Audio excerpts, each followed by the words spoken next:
You are welcome once again to Crown System presentations. My name is Vincent. Thank you for watching our previous presentations on the Crown overview and on the Crown administration module. And if you did not watch those presentations, I will advise you to go and watch them for a proper understanding of what I'm going to teach you today. On this presentation, I'm going to teach you on how to use the Crown Enrolment module. So I'll open my web browser because Crown System is not a software that's installed in a particular computer system or in my system. So Crown System is cloud-based. You only need your internet connection and your internet-enabled device to access Crown System. That's if you watch our previous presentations, you will understand what I mean. So I'll open my web browser on my computer system, then put in the Crown URL address, the particular environment I want to access. For the purpose of this presentation, I'm going to be using the demo environment, which I've already saved in my system. So I click on it, put in my username and my password.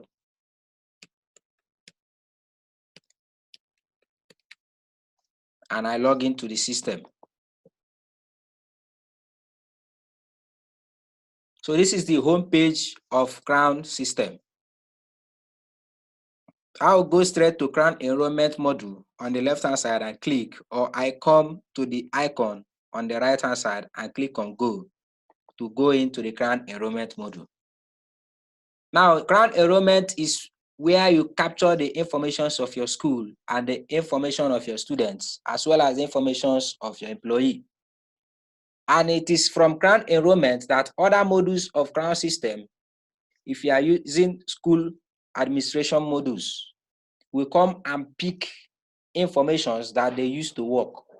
That's you work on the informations you work on using the other modules of Crown System. They come to the Crown Enrollment module to pick the informations from here. So Crown Enrollment is subdivided into this division: the Crown Enrollment static data, the Crown Enrollment transaction, the enrollment update, and the enrollment reports. So the enrollment static data, before I go into it proper, is where you capture informations that you don't normally subject to change. While the enrollment transaction is where you carry out your day-to-day activities in the Crown Enrollment module of the Crown System. While here you run your updates after the day's activities, and here you view various reports across Crown Enrollment module. So first of all, I'll go to Crown Enrollment static data. When I click on it, it brings down this drop-down menu having all these functionalities under Crown Enrollment static data. So the first one here is country listing. You discover that when you are filling a form, either online or wherever, you will be asked your nationality or the nationality of the person you are filling the form for. So that is why we have this country listing, where we list the countries that you can choose from when you are enrolling anybody in Crown System. That's when you are doing the student biodata registration. Now you have to specify the nationality of the students. So when you are doing this student biodata registration, what the system does is it will go to Crown to country listing and pick from the list of countries you've already created in the system. Likewise, the states enlisting. So you can see that there are two different options here under the country enlisting. You have the create and have the update. Clicking on the updates, which I've done, will give you the list of countries that are already existing in the system. From here, you can see countries like AB, which is the country ID, which is UAE, which is the name, located in the region Middle East. You can see CA for Canada, GB for United Kingdom, and all the countries that are listed here. 10 of them that are created in the system. So from here, you can either view in each of the countries you've already created. You can either view, when you click on view, it will give you the main details of that particular country which is created in the system. From here, you can see the country ID, the name, the region, the person that created it using the person's login ID, the day the person created it and the time the person created it. If there is any update on that particular entry or someone edited that particular entry, the system will give you the person that edited it and the date the person edited it and still the time. So you click on back to go back to the previous menu. You click on edit to make edits in case the person that created this entry made a mistake. So, and you need to edit it. What you need to do is come to any of them and click on edit. Let's use United Kingdom for example. If you click on edit, it brings you to the main environment where that entry was created. So you can edit it from here to put any region that you want. You can edit the name of the country. Then after which you click on update to update that entry. Then the changes you made to the entry will be saved automatically. So we click on back to go back. Now from here also you can delete. Now having viewed the entries here and maybe the entry you want is not among the ones listed, you either use the new record option to create a new record, or you use country a listing, the option create under country a listing to create a new record. If you click on this create, it will still bring you straight to this place. As you can see here, you can see it's country a listing create. So here you put the country ID you want to create. Now I'm going to use ROS for Russia because I want to create the country Russia. So the country ID is a peculiar ID that you give to an entry that wherever it is being referred to in the system will use the ID to make reference to that particular entry. And you will use an ID which you can easily recognize anywhere in the system. So anywhere I see ROS as pertains to country, I will know that the system is making reference to Russia. So I will come here and put the name of the country that I want to create. I put in Russia as the name of the country. I come to region and I put in the region, which I'm sure of that Russia is. Maybe I say Russia is in the Middle East or is in the West Africa. Any region that Russia is being located, that is where I will put in the region. After which I click on create to create this record, and the system still returns me to this particular environment to create another record. Or I click on create and finish, the system creates the record and takes me to the list of the countries that are created in the system. So if you look very well here, you can see that all these fields that are here, they are in asterisks. They are compulsory fields. Any one of them that I did not fill out, let me delete this one. You can see that the create and finish options, that I cannot use them until I fill them out. So in any part of the system where you see fields that are in asterisks, you need to fill them out before you can make that entry. So let me fill this one out. You can see now I can make use of the create and finish. Because this is the only one I want to create for now, I'll click on create and finish.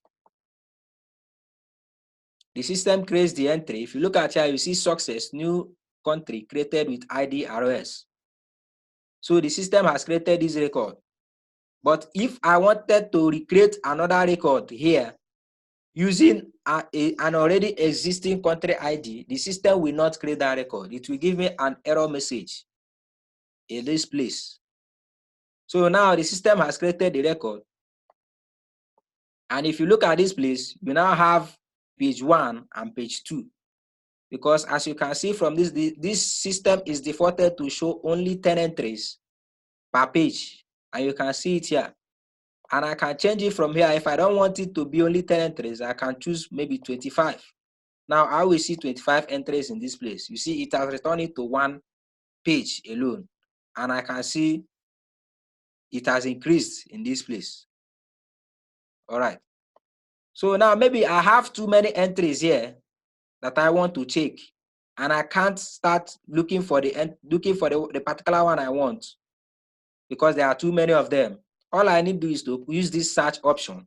Maybe I'm looking for Russia that we created, for example, and I put in the country ID. Once I type it, ROS, the system will take me straight to that option in that page. And from here, I can still view, edit, and delete. So that is that for the country list. That's how you create country in the system. That is how you edit, delete, or you view the countries in the system.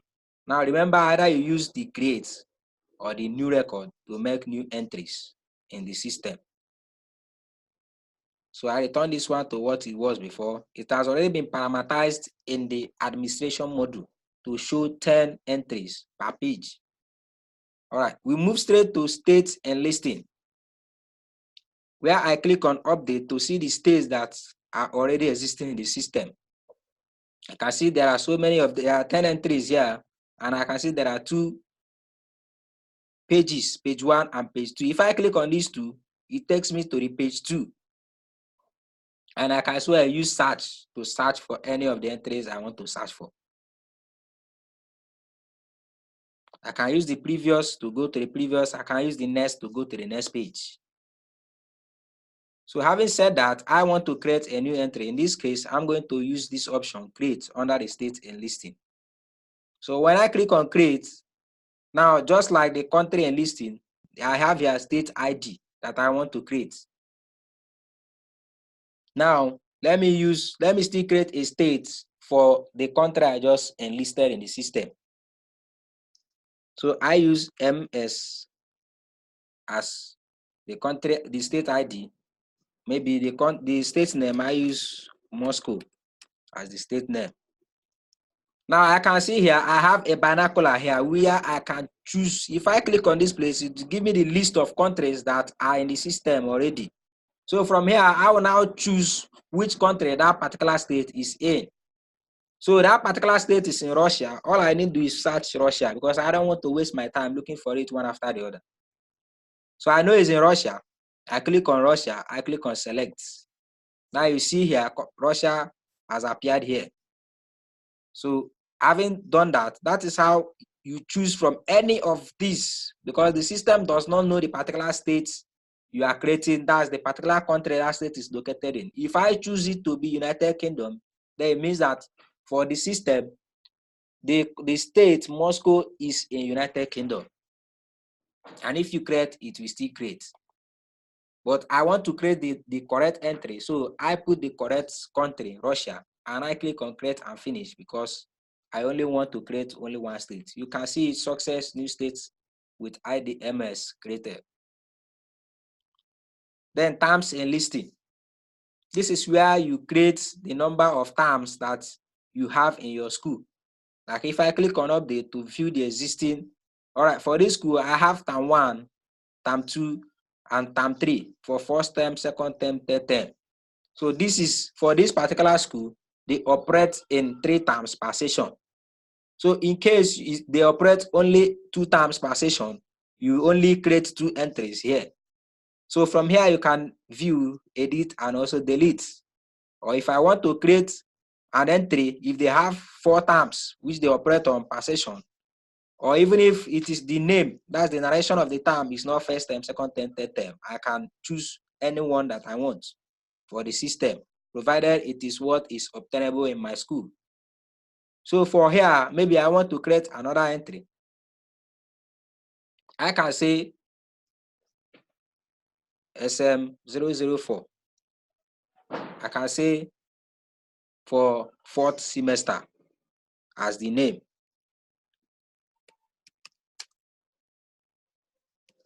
Then if I click on create, the system creates this entry. But I'm not going to create that. Now we have separation code. Now let me click on update to explain better what separation code means. You discover in your system there are people that have graduated from your school, and there are people that are still in your school which are current. People, maybe they are on transfer, or there are people that have been dismissed, suspended, or their status in your school. Once you are enrolling a student, you come here to choose the particular status of that student. If you're enrolling a student,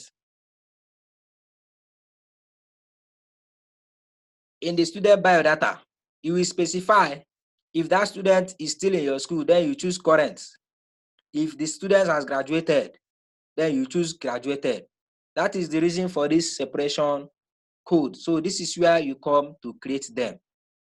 So if you click on, let's click on edit, then you see that you only have 2 fields here to fill out for this particular entry. You fill in the code, the separation code, then fill in the description. I click on create, but because I use edit, if I want to edit it after doing what I want to do, I click on update. So we move to department data. This is where you create the departments in your school. If we click on update to view existing department here, we can see for ACC01 as department ID, we have the academic staff department. Then ACC02, we have the non-academic staff department. We have the administrative department, the art department, the computer. So that is how you create the departments that you have in your school in the system. That's, you capture that information in the system. So here, if you want to create new entry under department data, you click on create, then you create it. You fill out those fields, then you click on create. You put the department ID, you put the department name, you click on create, or you click on create and finish. Now, school annexing is if you have annexes, that's branches of your school. So this is where you come and capture that information. Although during implementation, that information will be required for you. So all you need here is just the information for this particular environment. But if you are merging 2 environments in one, it means that you will have the information for those 2 branches or the 2 annexes in this place. In this case, this school has, all right, up to 3 annexes. You can see this is how they were captured, all those information. Because once you are enrolling a student or an employee, you will choose the particular annex that person is in, that you are enrolling that particular student or that particular employee, the annex they are going to operate in. So the system comes here to choose from this place. So these are already the ones that are already in the system. So if you want to create for annex, you click on create, you put on your annex ID, the code we use to recognize this particular information anywhere in the system. You fill out address line 1, then address line 3 is not compulsory. If you don't have the information, you might leave it, but if you have that information for record purposes, you fill it out. You put in the telephone, then the name of the annex, that's the name of the school, address line 2, the zip code, then the country where the annex or the branch is located. Once you click there, you choose from the number of countries that are already here. Now, let's use UAE, for example. You click on it and you come here, you select from. Now, if you click on this place, it will give you the information, that's the states created under UAE. Now, let's see if there are states that are there. So we click on, there's no state created under UAE. That's why you are not seeing any states there. So you need to go back and create states for UAE for you to have that access to that information. Now let's choose another state, another country where we are sure that we have state. Let's choose Nigeria, for example. Click on select, click on states. Now we see there are 1, 2, 3, 4 states that are created under Nigeria. Now you can choose if the annex or the branch is in Lagos State, you can choose Lagos. If it's in Ekiti State, that's how you choose for them. Then you create or click on create and finish. Now we move over to employee status. Employee status is the position that the employees they hold in the school.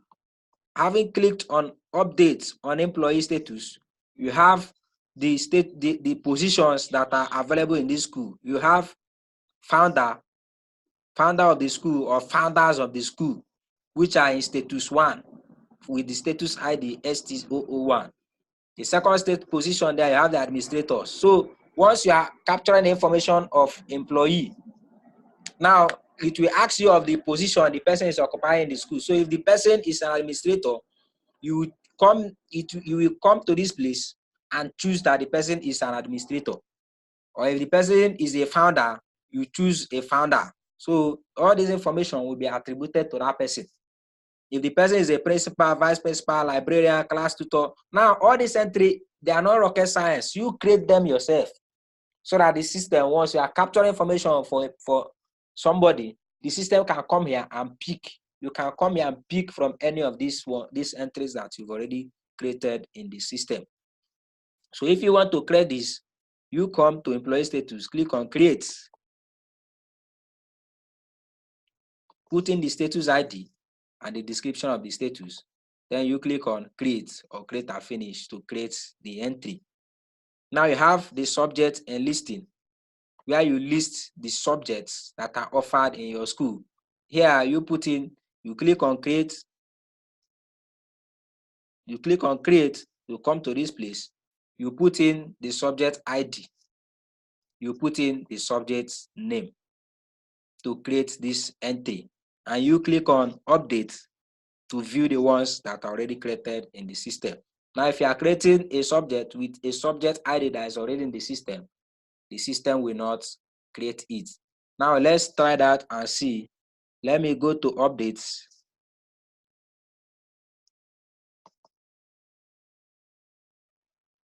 And see, I have, all right, all these subject ID. Let me see accounting as a subject ID. Accounting as a subject ID. Now I put in accounting.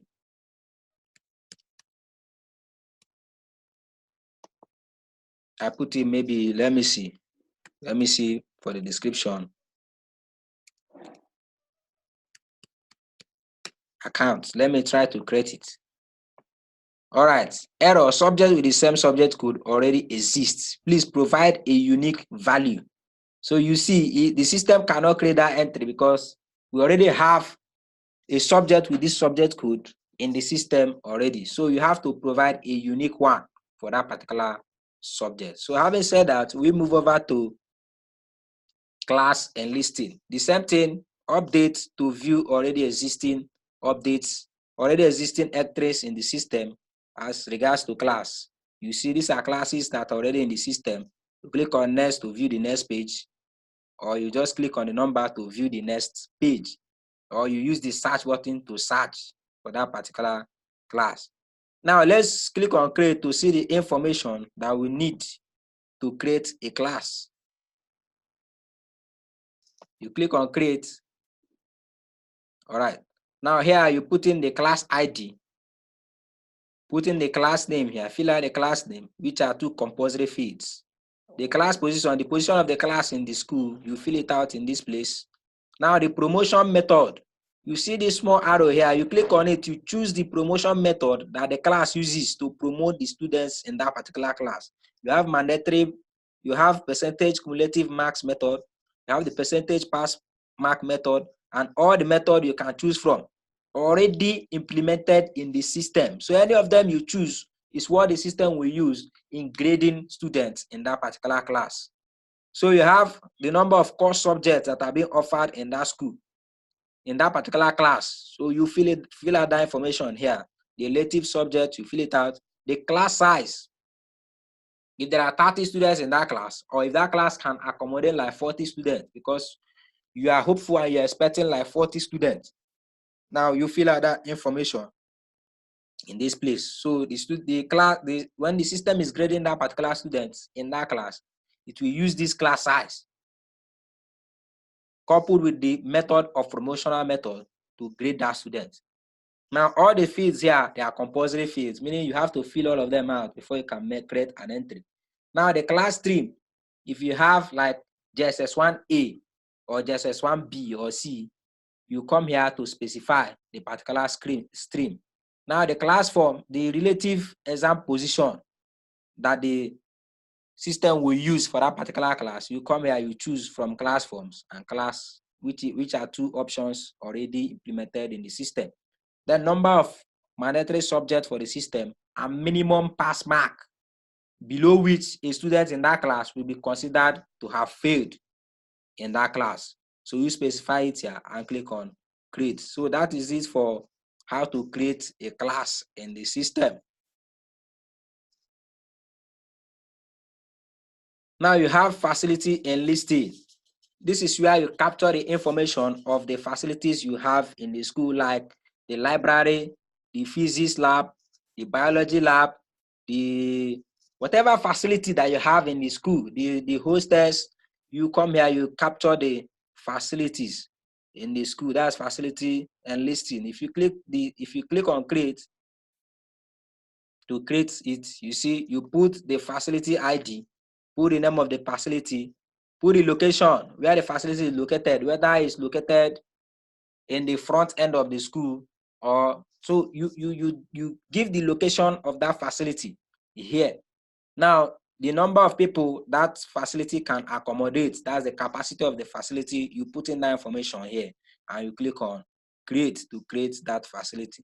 All right, let's click on update to see the ones that are already in the system. All right, you see administrative office. Let's view. The facility ID is ADM01. The name of the facility administrative office. Location. Where is the administrative office located? In the principal office. You see it. Capacity can contain 70 pupils per time. Who created it? The admin. When did he create it and what time? Look at the date and time here. And he did some edit on it. He was the one that still did it, and he updated it on this date and on this time. So that is it for facility listing. Now we'll move to employee biodata. Employee biodata is where you capture the data of your employees in the system. This is where you capture their data. So we click on create to see the information we need to create an employee in the system. You give the person a peculiar ID, the employee ID, the title of the employee, if he's chief, Mr., Mrs., His Excellency, that's the title of the employee. You put in the name of the person here, the email address that the system can use to contact the person. You put in a valid email address because the system will require this email address in the attendance when marking the employee's attendance. The employee's attendance, when we get to the movement tracking module, you will understand what we mean by putting in a valid email address in this place. The date of birth of the employee, the phone number of the employee. Now from here, you choose the passport or the photo of the employee so that anywhere the system makes reference to that employee, the picture of that particular employee will pop up in the system. Now the date the employee started work in the school, that's the employee start date. The sex of the employee, the employee type. Now from here, let's see the employee type. You have academic, full, academic, temporary, non-academic, full, non-academic, temporary, others, executive, technical, contracts, permanent, business. The type of employee, you specify it here. Now from this place, the position of the employee, remember the employee status. Yes, the employee status. Now, once you click on this place, the system will go to the employee status to choose from the ones that are listed there. So if we come here and click on it, the system goes to the employee status table to choose from the list of the status that you see here, the position. So from here, you can choose the position the employee is occupying in the school. Now you have the department. Once you click here, the system goes to the department table, which you've already created here in the department data, to choose from the list of the department that are already in the system. So from here, you can choose. You click on any of them, the department the person is in. You click on select. You select, then you make that entry by clicking on create or create and finish. So that is that for employee biodata. So you can click on updates. to see the list of the employees that are already in the system. And from here, you can edit any of them. You can delete them from the system, or you can view their information in the system. So for today, I'll be stopping here. In the next presentation, I'll be starting from classes and subject mapping and all the other things in the enrollment static data.